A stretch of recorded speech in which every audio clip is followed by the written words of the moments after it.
Um, Hello, I am back and I'm going to read to you Political Pressures. And this is chapter 9 in King George V.'s book. And I'm situated differently because I have a nerve issue with my leg and I can't sit down too long. So I do want to bring up one thing here because we are going to be talking about the British Labour Party. And because this topic is called the Labor Government, and it talks about the political pressures that King George V had to deal with during his reign. And um, let's just start reading some items here because the Labor Party, I'll just read through.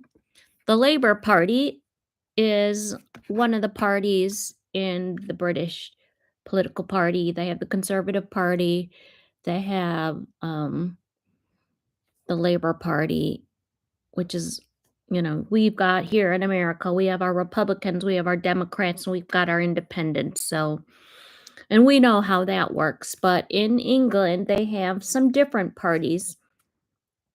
The Labour Party is a political party in the United Kingdom, and it sits on the center left of the political spectrum. The party has been described as an alliance of social democrats, democratic socialists, and trade unionists. It is one of the two dominant political parties in the United Kingdom, and the other is the Conservative Party. Labour has been led right now by Keir Starmer, and I have my thoughts on Keir Starmer. He's not working in the best interest of the British people, in my opinion. But and I don't know who would be. So it's not my country, and I don't fully grasp the way your government is run.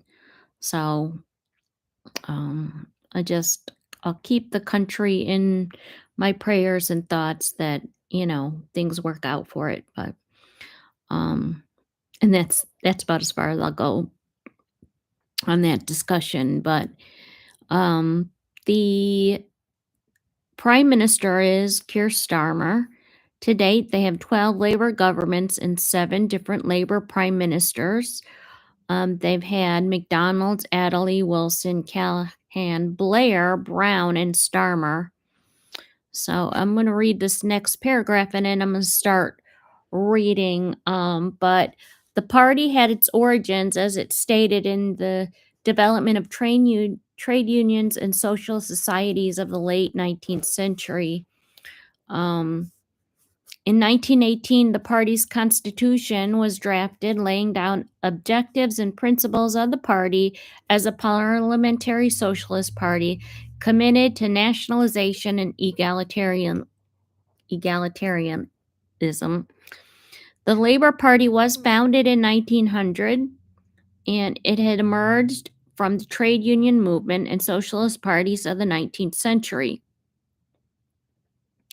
It was electorally weak before the First World War, but in the early 1920s, it overtook the Liberal Party to become the main opposition to Conservative Party, and it briefly formed a minority government under the Ramsay-MacDonald in 1924.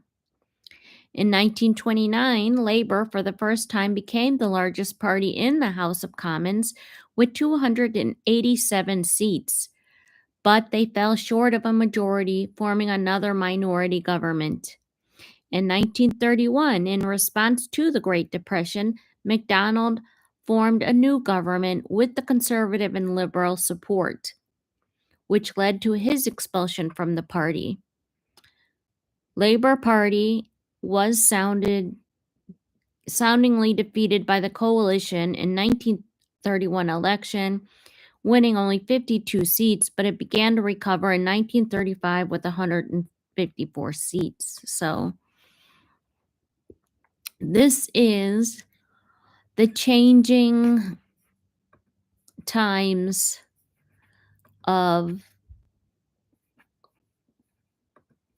the country.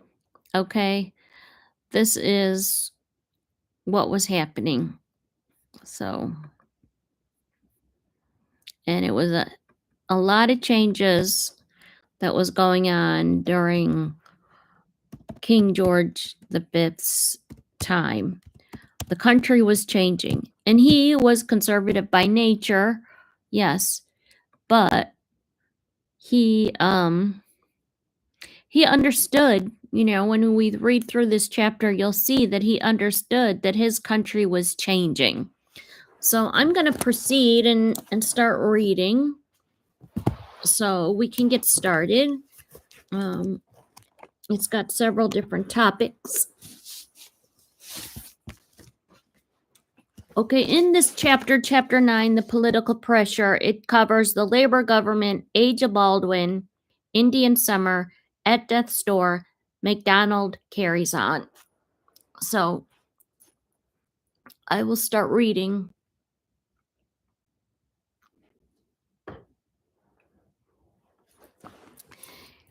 In November 1923, less than 6 months after becoming the Prime Minister, Baldwin changed the pattern of British politics. Against the advice of the king, he pushed his party into a general election and miscalculated the mood of the country. The result, declared on 8 December, left the Conservatives with only 258 seats, Labour with 191, and Liberals with 158. No party possessed an absolute majority, yet each was capable of forming a government with the support or acquiescence of one of the remaining two. So there was no common ground between the Conservatives and the Labour. Whichever of those two parties won the support of the Liberals would command a parliamentary majority. The Prime Minister came to see me, the king wrote in his diary on 10 December, and I asked him not to resign, but to meet Parliament and see what happens. On the following day, after a cabinet meeting, Baldwin agreed to remain in office until the new House of Commons assembled in January. The king's preference for such a course did not imply any personal confidence in Baldwin, but was wholly constitutional. As Stamfordham put it, the sovereign ought not to accept the verdict of the polls, except as expressed by the representatives of the electorate across the floor of the House of Commons. Although a somewhat narrow and disputable doctrine in a democratic age, it did have a practical advantage. It allowed the business of government to continue while the leaders of the three parties maneuvered for office. Okay, I'm just going to do a little bit of a sound check. Should have done that before I got started, just to make sure.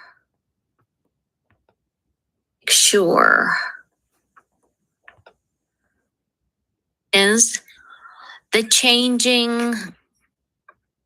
Okay, the sound sounds good. So,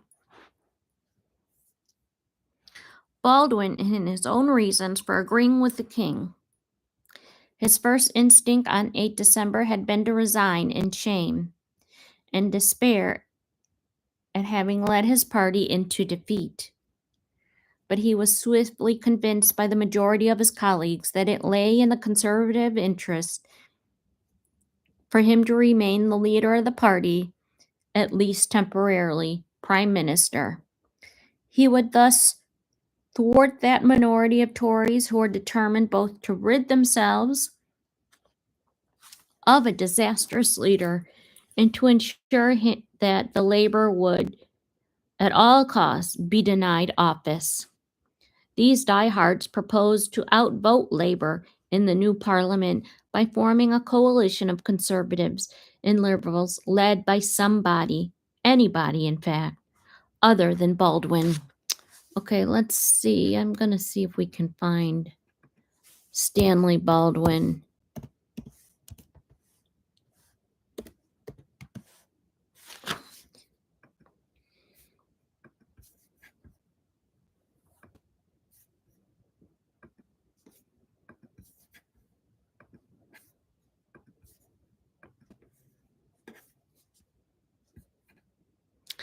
Okay, did you see that? That's Stanley Baldwin.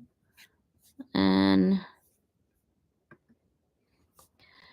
he was a conservative politician during the United Kingdom between the World Wars.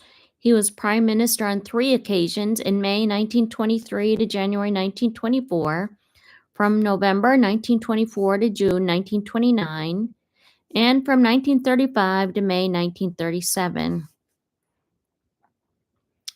So it's succeeded by Neville Chamberlain. We know about Neville Chamberlain.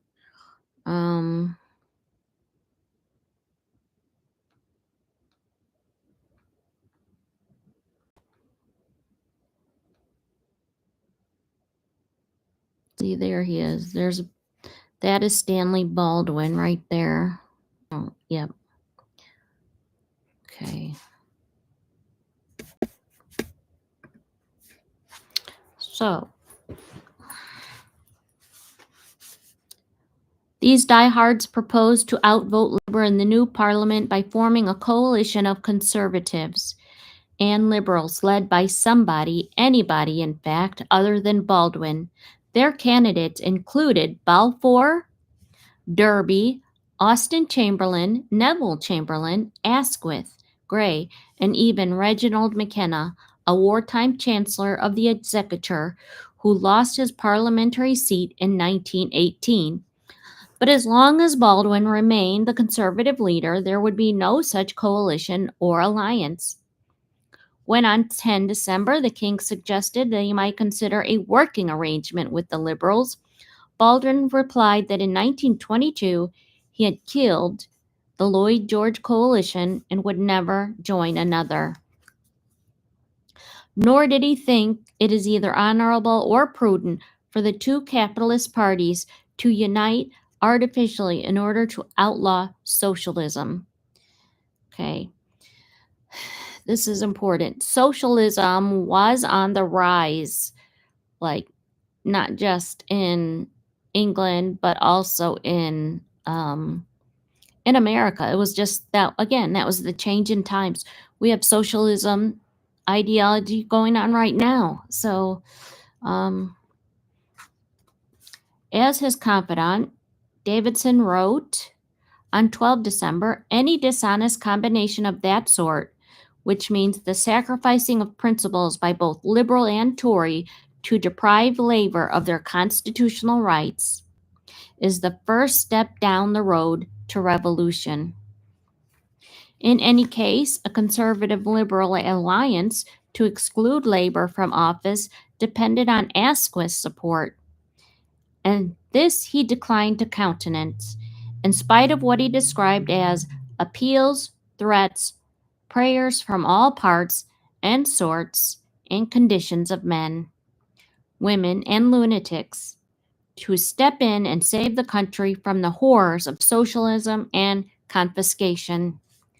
Disliking the Tories more than he disliked Labour, he declared that on the defeat of Baldwin's government in the new Parliament, the king should ask MacDonald to form an administration which he and his fellow Liberals would keep in office as long as it avoided extreme policies.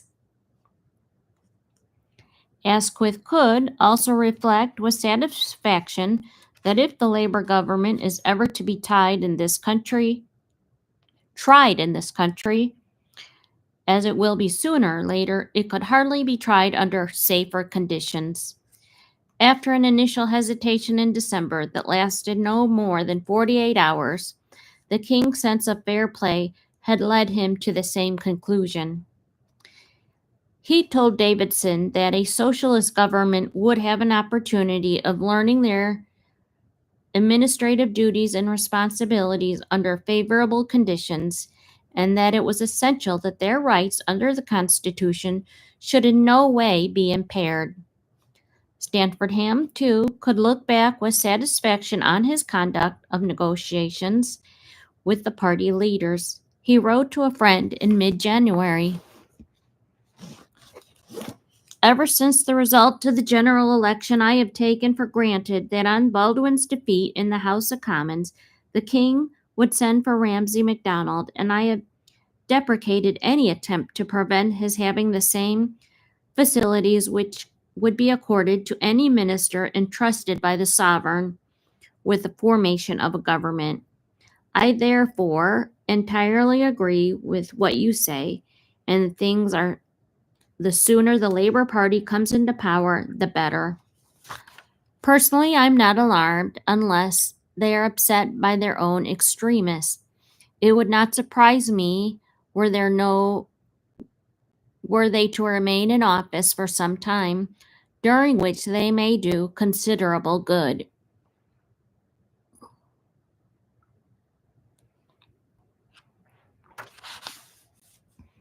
So it came to pass. The king opened the new parliament on 15 January 1924. 6 days later, at the end of the customary debate on the address, Labor and Liberals united to defeat the Conservatives by 72 votes. Baldwin at once resigned as Prime Minister, and MacDonald was summoned to the palace. The king wrote in his diary on 22 January 1924, I held a council at which Mr. Ramsay MacDonald was sworn in a member. I then asked him to form a government, which he accepted to do. I had an hour's talk with him. He impressed me very much. He wishes to do the right thing. Today, 23 years ago, dear grandmama died. I wonder what she would have thought of the Labor government. Members of the new cabinet who celebrated over lunch the next day were burdened by no such solemnity. We were all a jolly party, wrote Beatrice Webb, wife of the president of the Board of Trade, all laughing at the joke of the Labor office. MacDonald faced unusual difficulties in forming his cabinet. Okay, let me see what Ramsay MacDonald looked like.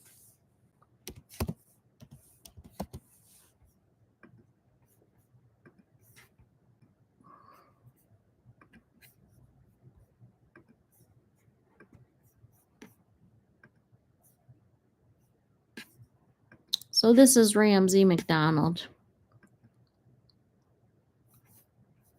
That's what he looked like.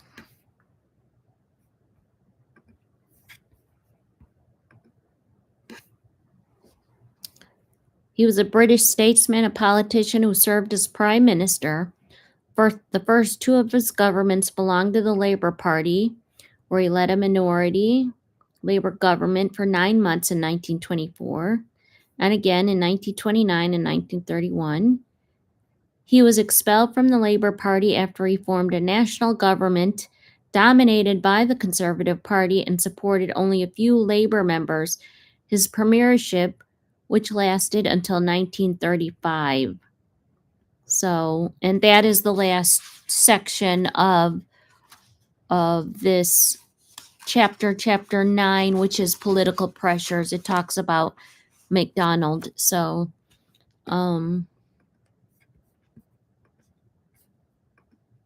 let's just continue to read. Most newly appointed prime ministers are embarrassed by a plethora of well-qualified supplicants. MacDonald could scarcely find enough party stalwarts with the ability or experience to fill even the major posts. For the second most important place in the government, that of Foreign Secretary, he initially chose J.H. Thomas, a man of coarse speech and coarser wit, who had demonstrated his administrative talents in directing a succession of railway strikes. But there was fierce hostility to that appointment within the Labour ranks. Thomas instead accepted the colonial office, where his instinctive patriotism and robust utterances were more appreciated. In the absence of any more eligible candidates, MacDonald became his own foreign secretary. He was encouraged to assume this double burden by Arthur Ponsonby, the younger brother of Fritz, who, after 9 years in diplomatic service, had resigned to sit in the Commons as a Liberal, finding his colleagues inadequately radical. Ponzi had then joined the Labour Party and in January 1924 was installed as Prime Minister's elbow as at the Prime Minister's elbow as the Parliamentary Undersecretary to Foreign Affairs. Philip Snowdon, dour but competent, became Chancellor of the Exchequer, and the avuncular Arthur Anderson, who alone of his colleagues had sat in the cabinet of Asquith and Lloyd George, Home Secretary. J.R. Clines, the new Lord Privy Seal, wrote picturesquely of the strange turn in fortune's wheel which brought MacDonald, the straveling clerk, Thomas the engine driver, Henderson, the foundry laborer, and Clines, the mill hand, to the pinnacle beside the man whose forebears had been kings for so many splendid generations. We were making history. MacDonald had obliged to recruit men of eccentric political pedigree to conduct government business in the House of Lords. Haldane, increasingly estranged from the Liberals since 1915, returned to the woolsack as Lord Chancellor. Lord Paramore, once a Conservative MP, had been ennobled by Asquith. He joined the Labour Party after the war and now became Lord President of the Council. Another recent convert, Major General Christopher Thomson, was appointed Secretary of State for Air. Lord Chelmsford, a former Viceroy of India, without party ties, agreed to occupy the uncontentious office of First Lord of the Admiralty. Sir Sidney Olivier, who had retired from the public services in 1920, was like Thomson, created a peer and appointed Secretary of State for India.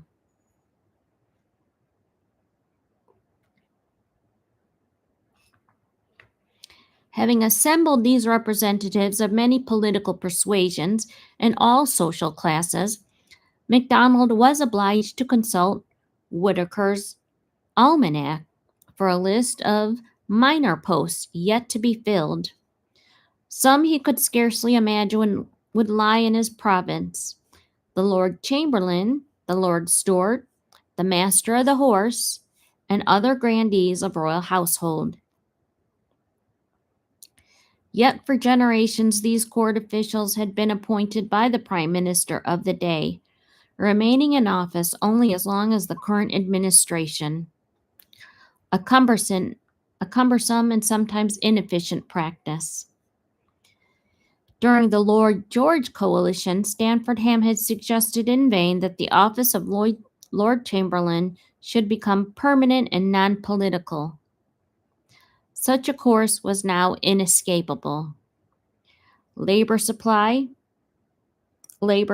could not produce the men of aristocratic lineage and private means who traditionally occupied these great offices of state.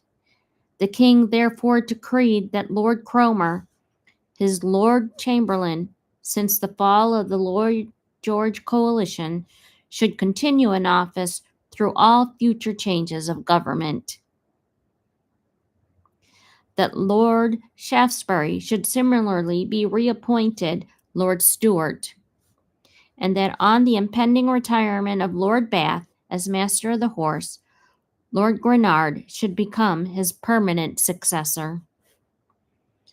3 of the lords-in-waiting, a superior brand of equerry, were also to be appointed by the king without government advice, and relieved of their former political duties in the upper house. But the Prime Minister of the day would continue to appoint the lesser court officials who acted as whips in the Commons. These changes were made necessary by the first Labour government They established precedents that all subsequent administrations have been content to follow. A constitutional monarch may display no political preferences or show no favor between one party or the other. His role, according to Bagot, resembles that of the permanent secretary to a government department. He shares in the proceedings of successive administrations, whatever their complexion. Since 1910, King George V had rarely broken the neutrality required of him, and then only in defense of what he conceived to be of national interest. Would this royal impartiality now survive the advent of the Labour government? As the heart of the king thought that nearly all change was for the worse, and if pressed to declare his private creed, would doubtless have echoed the majestic declarations of an Eton headmaster. I have no politics, but I vote conservative for the good of the country. Indeed, he had scarcely troubled to conceal his detestation of either socialism or the Labour Party.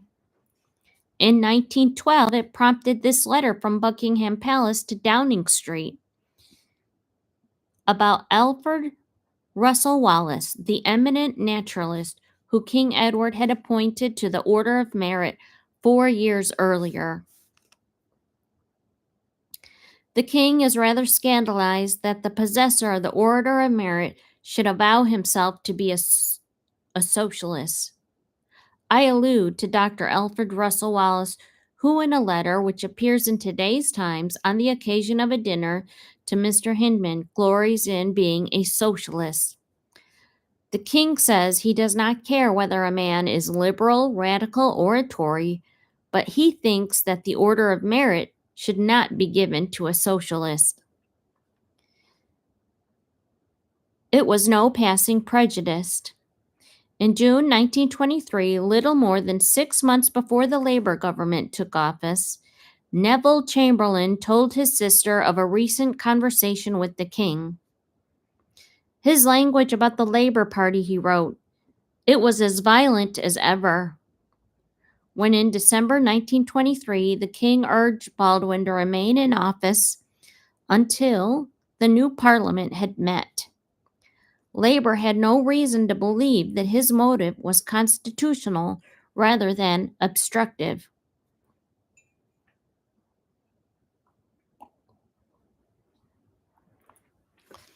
One veteran MP, George Lansbury, publicly reminded him of the fate of Charles I should he persist in thwarting the will of the people. Hysteria infected all political parties. The enthronement in the office of a socialist government, Winston Churchill states, still nominally a liberal, wrote to the Times, "It will be a serious national misfortune such as has usually befallen great states only on the morrow of defeat in war." Balfour, too, felt his foundation of belief crumble at the prospect of a socialist regime. It would be a natural disaster if Labour came in now, he told Birkenhead, even if for a brief period. The king might have expected to share their alarm. I fear he is apprehensive, MacDonald wrote after kissing hands as Prime Minister. It would be a miracle were he not. But from the moment Labour took office, the king seized every opportunity to demonstrate his trust both in public and in private. And when old friends presumed on their intimacy to commiserate with him on the affliction of a socialist government, they were sharply snubbed for their pains.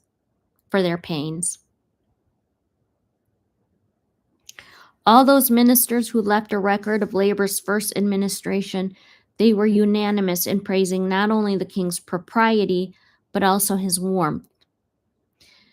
If royalty had given the Labour government the cold shoulder shoulder.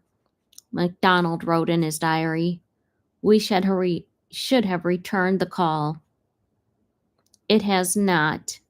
It has been considerate, cordially correct, human, and friendly. The king has never seen me as a minister without making me feel that he was also seeing me as a friend." Cleanse saluted the genial, kindly, considerate personality of George V, a truly constitutional monarch who always put the will of the people nearest to his heart. And Thomas explained, "My God, he is a great human creature." Relations between the intellectuals and their sovereign were more guarded. C.P. Trevelyan, the new education minister, resented the king's silence at his swearing in, complaining he went through the ceremony like an automation. Sidney Webb, a solemn socialist not otherwise given to flights of fancy, claimed that after accepting his seals of office at the palace, he had heard a noise like a first-class railway carriage. Haldane wrote patronizingly, "I had the most friendly hour with the king yesterday and explained to him a good deal that he had not taken in." The Lord Chancellor brought a lighter touch to a description of his colleagues.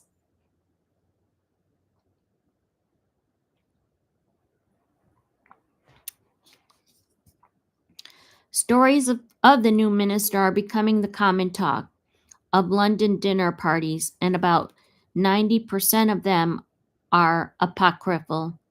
But I believe it is true that Thomas introduced himself to the heads of departments of the Colonial Office with this statement: "I'm here to see that there is no mucking about with the British Empire. I hear that our new War Minister, Stephen Walsh, who's a very good fellow, and a die-hard trade unionist, created an excellent impression on his generals by announcing that he stood for loyalty to the king. The Foreign Office is simply delighted at getting the courteous MacDonald in exchange for the autocratic Curzon, who has a way of treating his officials as if they were serfs."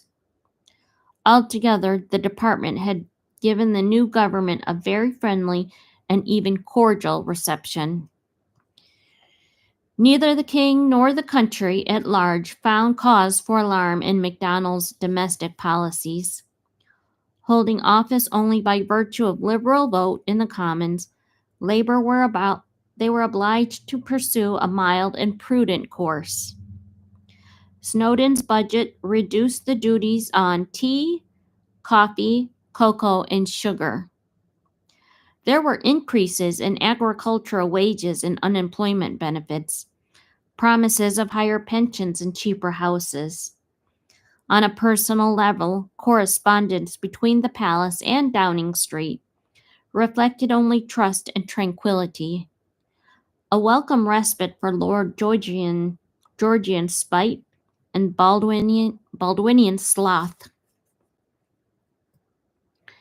In August 1924, after the Royal Yacht Squadron dinner at Cowes, Birkenhead brashly asked the king whether he liked MacDonald. The king replied that MacDonald always kept him better informed than had his previous prime ministers.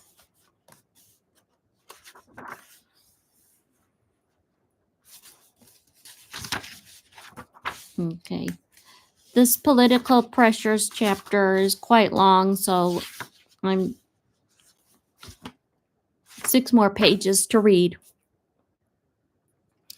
MacDonald could not, however, curb the radical wing of the party in its demand for extreme programs of socialism. Sounds like some of our parties. Thus, some left-wing MPs annoyed the king by voting against the provision of expenses for the Prince of Wales tour of South Africa. Sidney Webb spoke of his cabinet colleagues when he told his wife, "We ought to use the king and the prince and it is all to their credit that they are zealous in seeking work.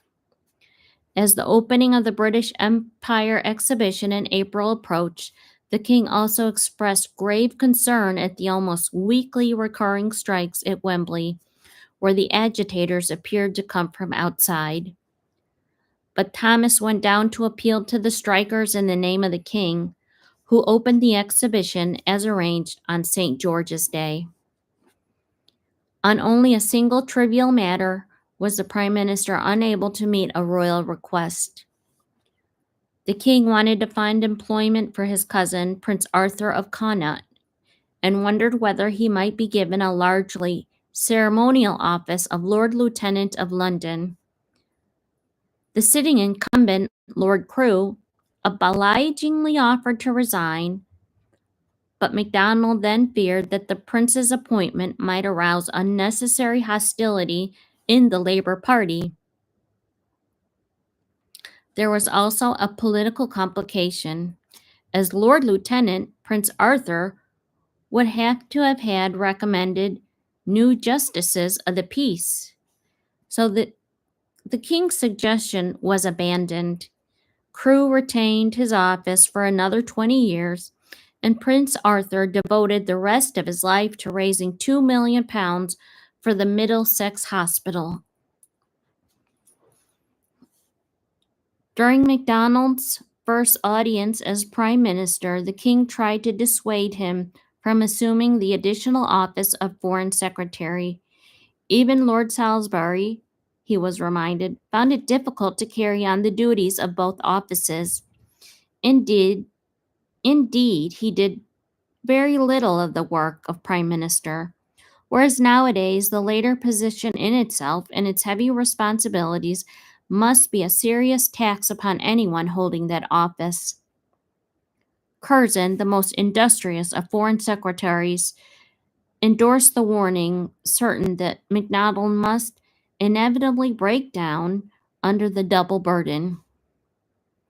The Prime Minister also suffered from an inability to delegate and initial mistrust of civil servants.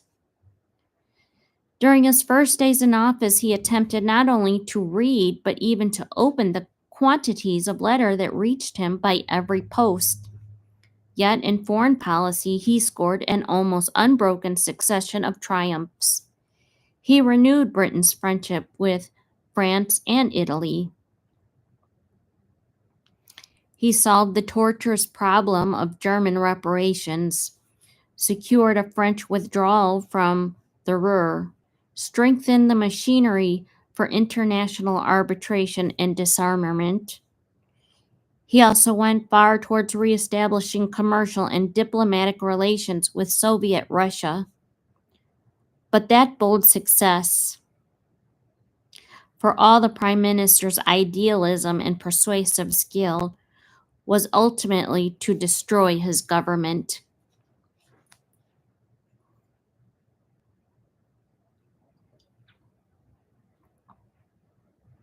I am ashamed to trouble you with such trivialities as dress, Stamfordham wrote to MacDonald on the 1st of February 1924.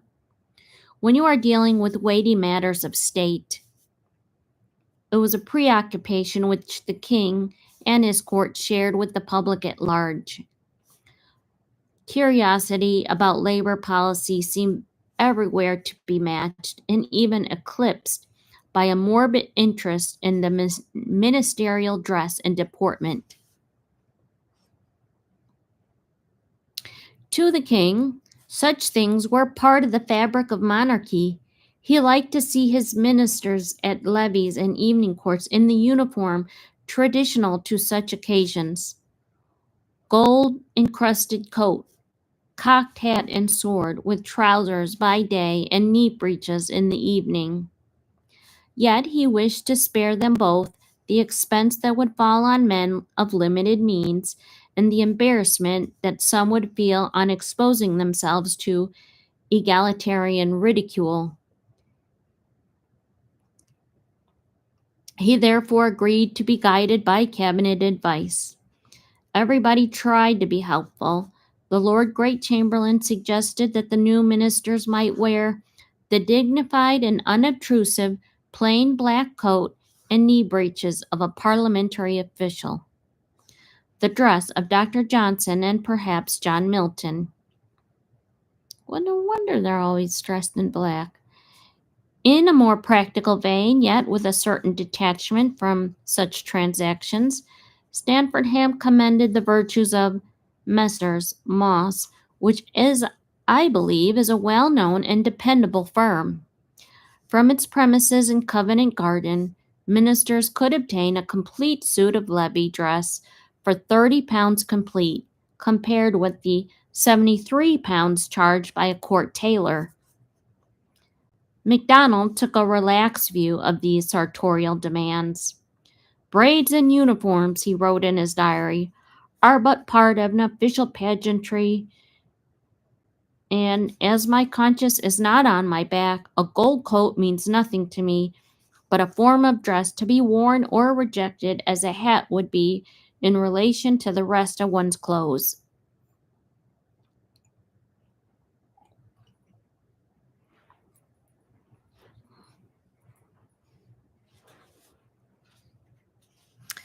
Some of his colleagues, however, absolutely refused to don knee breeches, and Thomas delighted the king by remarking, "Of course, poor Sidney Webb could put him on. His wife wears them." The king readily agreed to the cabinet's proposal. No minister would be compelled to attend court ceremonies. Those who did attend would not be required to buy the more elaborate and expensive full-dress uniform of a privy councillor. Those who objected to uniform in principle could wear a plain evening dress. Such was the outcome of a prolonged and many-sided correspondence. "I held a levee at St. James," the king wrote with satisfaction in his diary. "The Prime Minister, Mr. Henderson, and Mr. Thomas, they came in uniform, but other ministers came in evening dress with tights." When a Labour incorruptible asked the Prime Minister why he had been to Buckingham Palace, MacDonald replied, "Because its allurements are so great that I cannot trust you to go." The king was as generous a host at any time throughout the reign. Here is Chips Channon on a state ball in May 1924. There is no quadrille of honor, probably because it was feared that the socialist minister and their wives would be too clumsy, and the American ambassador was delighted. There was a pause after the music began, and no one knew what to do. At last, the Prince of Wales opened the ball with the Duchess of York, and soon everyone was dancing. I saw Lord Cavan stopped by a court official as he had neglected to remove his sword. Ramsay MacDonald was very distinguished in his Privy Councillor's full dress uniform, green and white and gold, and headed the second group, giving his arm to the Duchess of Buccleuch, to whom, I hear, he made himself most affable. He has a fine profile, like a Roman coin, and he looks like an engraving of himself. He is followed by Thomas, Minister of the Colonies, who, when asked by a white-wanded equerry if he would take in the Duchess of Atholl, replied in a very loud voice, "Rather," and left his housekeeper little wife to fend for herself.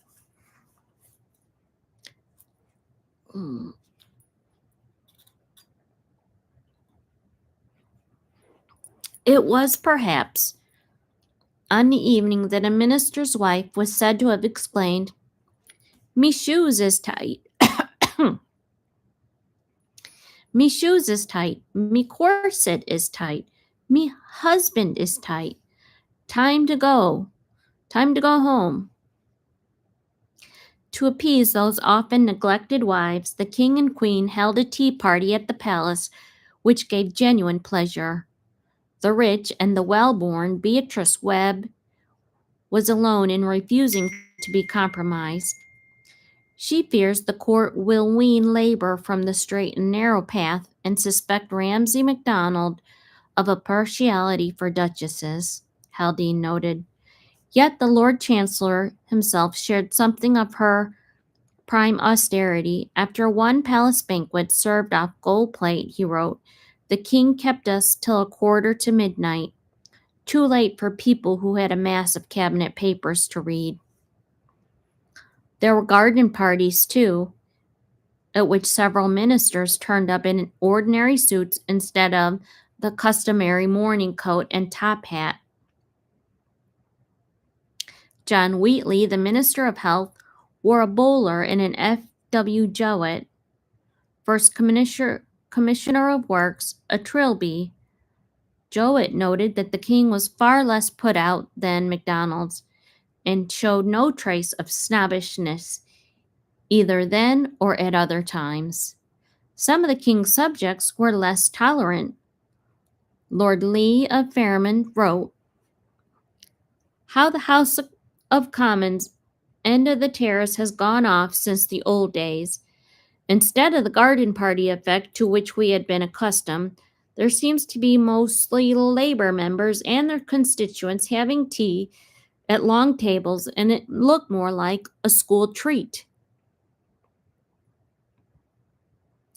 Equally distasteful were the attempts to make a social spectacle of the new men. All the Yankee peeresses are mad to get Ramsay MacDonald and his daughter as novelties. Lincolnshire observed, Miss MacDonald's is said to be horrified at their low dresses and low demeanor. The chatter never ceased.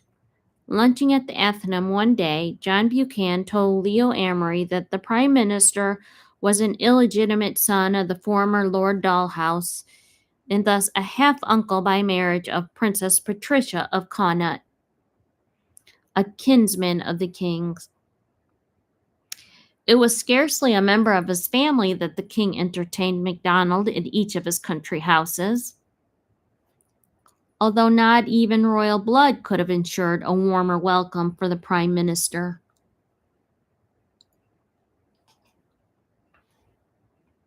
There was a memorable precedent for such visits. A generation earlier, the future king, Edward VII, had invited Henry Broadhurst, the Labour MP, to stay at Sandringham. An appreciative guest, Broadhurst wrote, on my arrival, His Royal Highness personally conducted me to my room, made a careful inspection to see that all was right, and stoked the fires, and then, after satisfying himself that all my wants were provided, withdrew and left me for the night. Now, isn't that a nice host? I'm telling you, this is what this is what I'm trying to say, is that King George, he has his warm moments, his hospitable moments, Here he had a change in country, and he was very conservative in nature, and he was adapting and he was adjusting to those times. So I thought that was very, very nice.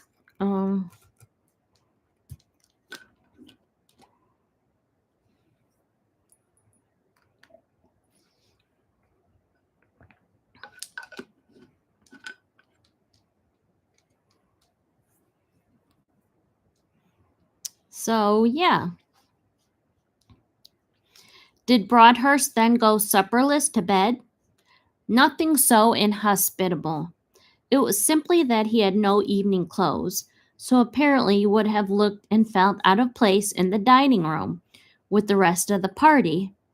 In order to meet the difficulty, he wrote, dinner was served to me in my own rooms each night. I left Sandringham with a feeling of one who had spent a weekend with an old chum of his own rank in society. MacDonald had more reason to echo Broadhurst's gratitude.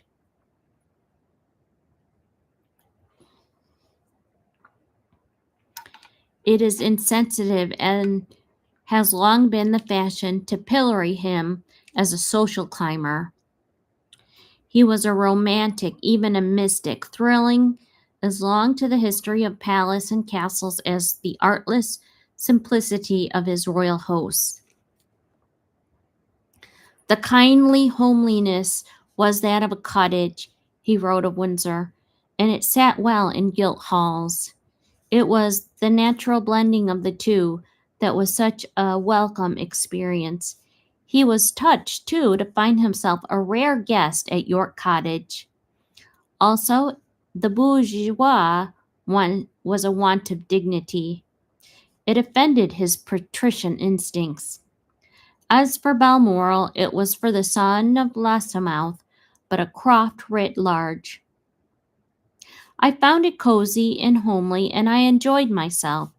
What a lot of fun the Webb-Smiths, self-impaled upon their rectitude.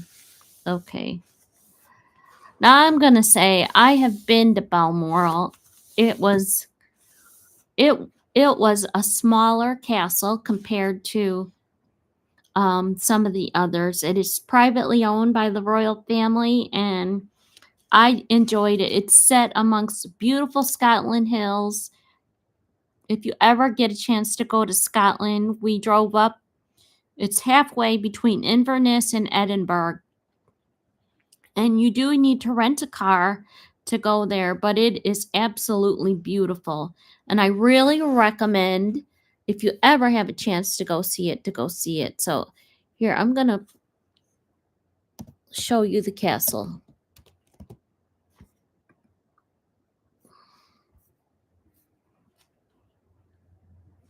Because we really enjoyed it. Now we went, I think, in April. The weather was really good. I think it was April. It was the year after. Oh, look how beautiful that is. We walked the gardens. We have beautiful pictures of it being along the River Dee. So, really is a beautiful. And it didn't seem like it was really that big. We explored these gardens here. We went here. We got pictures here.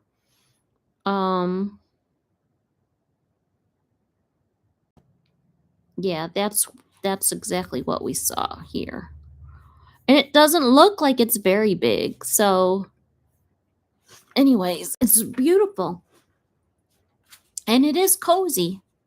Now, they did have one part of it that was open and had some display there.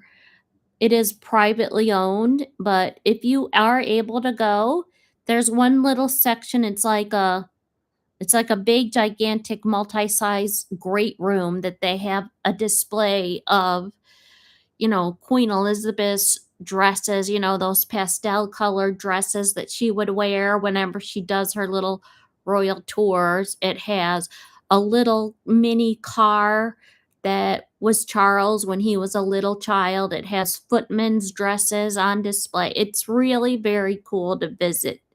So I would recommend it as a visit. And we had to drive there, and then from there, we parked in the parking lot, and then we went up and walked from the parking lot up to Crathy Church, which is the church that the royal family goes to. And that was the church that Anne and her current husband got married in. It's a quiet, quaint little church. So we walked around the church, and we couldn't go in the church, but it's a bucket list item if you like visiting royal castles. I do. So MacDonald's efforts to improve Anglo-Russian relations alone cast a shadow across the king's regard. Since the murder of his imperial cousins in 1918, the king had maintained an implacable loathing for the Soviet government. Asquith wrote after dinner at the palace in 1919, the king was rather excited over Russia and talked a lot of a man in the bus nonsense about Bolsheviks. I told him I was sorry not to be able to agree with him, and we parted on the best of terms. 2 years later, the king had misgivings about Lloyd George and the Genoa Conference. I suppose you'll be meeting Lenin and Trotsky. he asked. Lloyd George then said, at his most engaging reply, "A little while ago, I had to shake hands with Sammy Bey, the representative of Mustafa Kemal, a ruffian who was missing for the whole of one day and finally traced to a sodomy house on the East End. I must confess, I do not think there is very much to choose between these persons who I am forced to meet from time to time in your Majesty's service." This riposte drew roars of laughter. But in January 1924, MacDonald noted after his first audience that the king hoped I would do nothing to compel him to shake hands with the murderers of his relatives. Labor's election manifesto, however, had promised an improvement in Anglo-Russian relations, and in spite of pleas from the king not to act hastily, MacDonald at once instructed the Foreign Office to recognize the Soviet government. A few weeks later, a Russian delegation arrived in London for talks with Arthur Ponsonby on the encouragement of trade and the payment of compensation for confiscated British property. As its leader, M. Rakovetsky held the diplomatic rank not of ambassador, but only of charge d'affaires. The king was spared the distasteful duty of receiving him. By August, the negotiations seemed to have foundered. British terms were apparently too stiff. Then, almost overnight, the Commons learned that Ponsonby had reached agreement in detail on the two main topics, trade and compensation, and in principle on a third, the floating of a Russian loan on the London money market. Conservative diehards were not alone in suspecting that the government had succumbed to left-wing pressures. On the very day that Arthur Ponsonby capitulated to Russian terms, the cabinet debated an equally sensitive issue. J.R. Campbell, acting editor of the Workers' Weekly, a communist paper, had published an open letter inciting men of the fighting services to disobey when ordered to act against strikers. It had prompted the Attorney General, Sir Patrick Hastings, a brilliant advocate but inexperienced politician, to institute proceedings against him for sedition. Such a prosecution was doubly unfortunate, and it enraged large sections of the labor and trade union movements, and it was unlikely to secure a conviction. On the 6th of August, the cabinet agreed with Hastings that the charges against Campbell should be dropped. It did so in defiance of the constitutional usage, which precludes the executive from interfering with the course of justice. That was a grave enough error, but worse was to follow. When the matter came before the Commons, MacDonald declared that he had never been consulted about the withdrawal of the prosecution or recommended on such a course.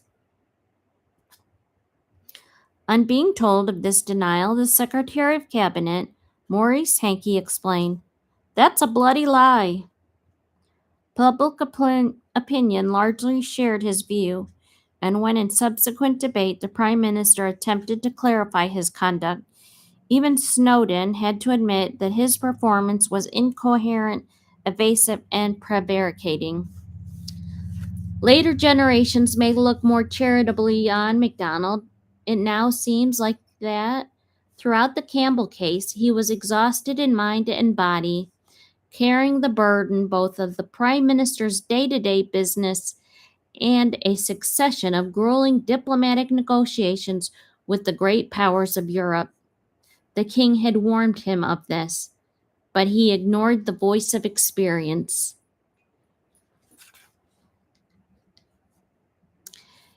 It was not only in the confusion of the Campbell case that MacDonald's judgment failed.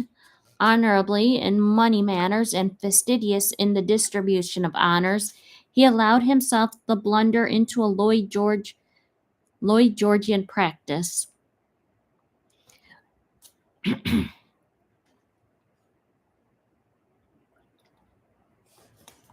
On a prime minister's salary of £5,000 a year, he could not be called a poor man. But his tenure was precarious, an incumbent of number 10 receiving no motor car or entertainment allowance. He even had to provide his own linen in China. His daughter Isabel, who kept house for him, continued to buy the groceries from the co-op and to save the cost of coal fires. The family ate not in private apartments but in staterooms, which were heated at government expense. When, therefore, an old friend, Alexander Grant, the biscuit manufacturer, offered to lend him a Daimler car and £40,000 in securities,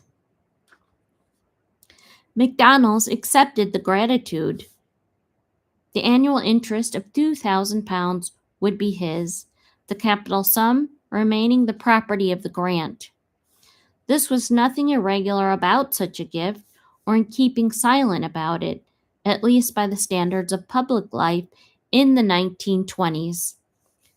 There exists, for instance, the papers of Winston Churchill, a letter which he received when Secretary of State for War from Sir Abe Bailey. In it, the South African financier confirms he will make good the loss on any shares bought on his advice, the profit to remain Churchill's. Where MacDonald exposed himself to mockery and worse was in recommending his benefactor for a baronetcy in the next honors list. Grant was not undeserving of reward. He had earlier given £100,000 towards the founding of the Scottish National Library. But MacDonald's inept timing caused both men much undeserved pain. In the Campbell case, meanwhile, for all its sinister implications in the Prime Minister's shuffling apologia, need not have brought down his government.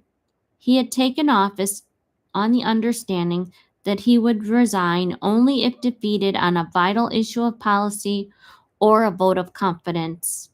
But this episode, he thought at first, was no more than a passing skirmish in the masquerade of party warfare. It is all one of those malicious newspaper stunts which are becoming so common nowadays, he told the king. By the beginning of October, MacDonald realized that it had become a matter of which he must demand a vote of confidence. Both opposition parties welcomed a pretext for humbling the government. The Conservatives hoped for an election fought on the issue of labor subservience to communism.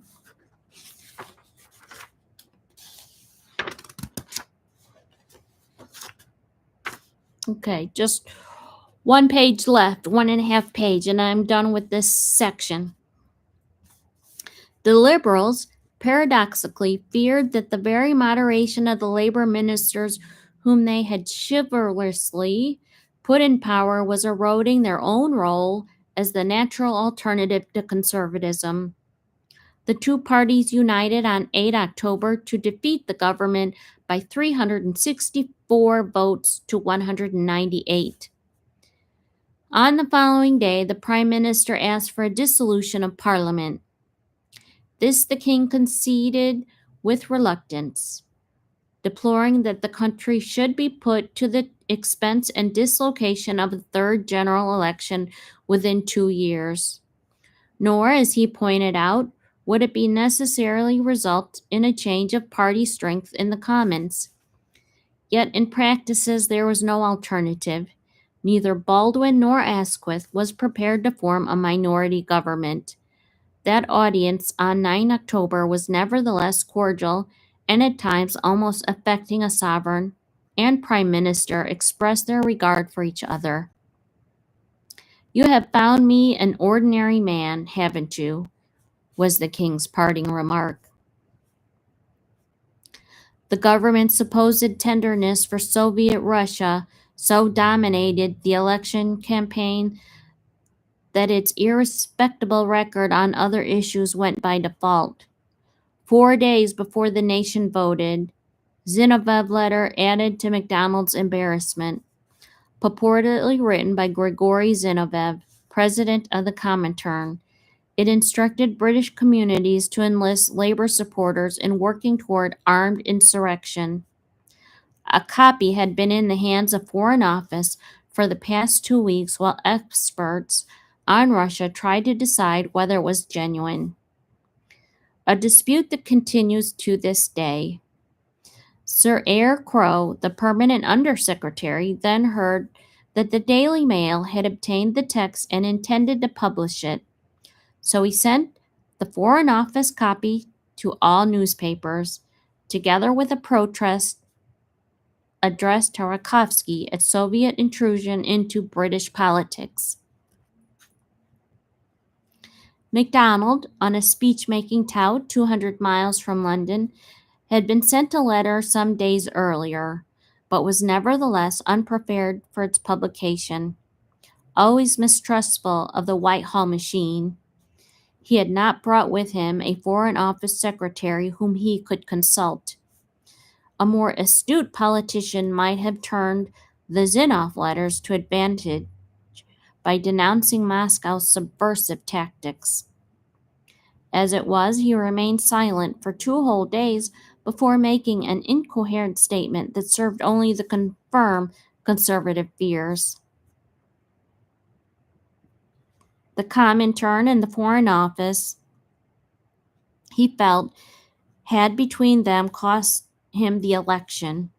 When the king received Crowe's explanation, he minuted, "Under the circumstances, Crowe was quite right to publish the letter. Although it certainly put the PM and his party in a hole, their opponents will make great capital out of it. But it would have been much worse if the Daily Mail had published it and the Foreign Office had remained silent. I suppose there is no doubt that Z's letter is genuine.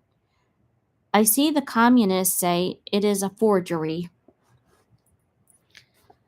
The publication of the Zinoviev letter and MacDonald's faltering touch are likely to have made a decisive effect on the result of the election. The mood of the country was reflected in a sweeping victory for the Conservatives of 413 seats, which gave them a comfortable majority over both rivals. MacDonald resigned on 4 November 1924. He wrote, "King most friendly, he thanked me for what I had done, chaffed me about the Russian treaty, and told him my successor would have to carry out the same policy. He hoped I was not to give up my car, thought the attacks were most unfair, and that enabled me to refer to the court dress attacks. He was annoyed and said it was an attack upon him, and hoped I would continue his friend as he would remain mine." The king's own epitaph on his first Labour prime minister was characteristically laconic. "I like him and have always found him quite straight." And that is the end of the first topic of political pressures. There are other topics, which are the Age of Baldwin, Indian Summer, At Death's Door, and MacDonald's Carries On. So that's 1, 2, 3, 4 more sections of political pressures. And I think the last chapter is chapter 10 on the end of King George V's life. So I will commit to finish reading this. That's my plan. And it's very interesting. I don't fully understand all of the British ways, but I mean, like we all have nowadays, the problems we had of that time are similar to the ones we have of this time. So thank you all for listening, and I will be back to read the next section, and I appreciate your time. If you have a chance, go and follow up and listen to the people's profile, and also place the Balmoral Castle onto your bucket list of travel places, or at least read about it. I think you'll find it very interesting to read about some of these castles. Sandringham, the Holyrood Castle, Balmoral Castle, all of them are on the website. Sandringham is also right here if you want to read about that.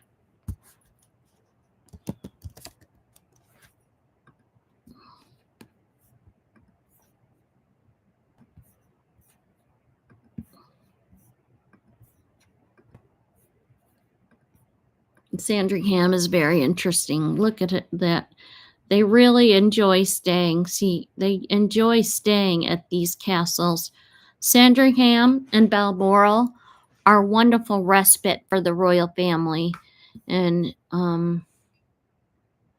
it's so fascinating to visit. And I don't know if I'll get a chance to visit it, but